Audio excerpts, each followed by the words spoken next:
Basta gani buntag sayo ang ako dyo unahong limpyuhan kay ang among kusina. Giuna na ako ang pagpanghugas sa among mga hugason kay wala ko kahugas kagabi. Unya, pag human ako panghugas o automatic nga ang imong limpyuhan is lababo na pod para hapsay. Pag human ako anang panglimpyo o maghikay na pod ko ana og among pamahaw. Pag check na ako sa kaldero kay naa pa may bahaw so ako ni siyang gikumot-kumot diri kay para magsanlag ko. Wala ra nay laing sagol akong sinanlag mantika ra na unya ahos. Ang pagtimpla pod nako ana kay asin ra gad intawon og bitsin wala nay laing cheche boreche mauna to. Naa pa man pod mi sud-an kay gihatagan man mi sa among silingan og humba. Ang mga tawo diri nabalaw na sa karne maunang ingon ko magprito na lang ko karon og itlog kay para maiba-iba pod ang sud-an. Kay mga day upat ka adlaw na mi diri sigig kinaunay og karne. Sa una-una pod nako lami unta to magsabaw og isda mga day kaso kay wala man koy kauban mo atog tianggi so mauna lang nagmantener ta aning itlog. Pagka man akong pamahaw mga day nang laba pa di ay ko pero wala na nako giapil sa video kay para madali akong trabaho. Pagka man akong laba mga day ni arin ako sa taas kay nakit-an man ako ning akong mga sanina diri nga nagkayamukat na. Maunang ako na ning gilimpyuhan karon mga day kay para i-arrange pod na ako ning akong mga sanina diri nya gidamay na lang pod na ako ang mga sanina pod sa akong junakis. Ambot kanus atong last nga nang limpyo ko diri mga day kay gubot naman pod ni kaayo diri. So mautong ako na siyang gilimpyuhan karon kay wala naman pod koy laing trabahoon pagkahuman ako og laba mga day. Although kapoy gad gikan pagkuso-kuso pero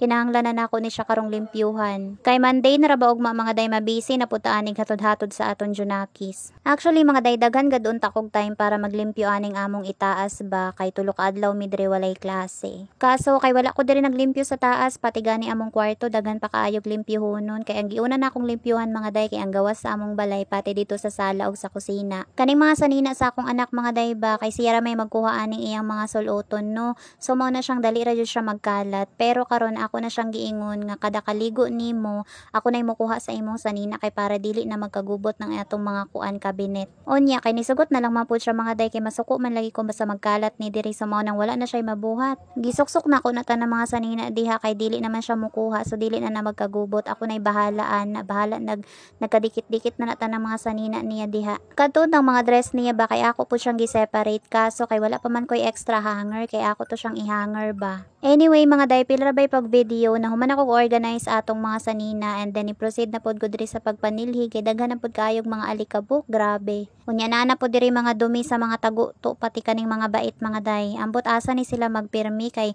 makakita jud ko diri kanang mga dumi aning mga bait ba. Ga-order naman gani kog mouse trap pero wala pa ni abot. Gahulat jud ko atong mouse trap mga day kay bali jud kagahi aning mga R80 aning among balay kanus apadagay ni sila manghawa. Wala man pod mi alaga diri nga iring mga day nga makabugaw nila ba. Anyway, mauna kadaghan akong nakuha nga alikabok mga day sagol-sagol kanang mga abog dayon mga dumi atong mga mananapa ambot na lamang.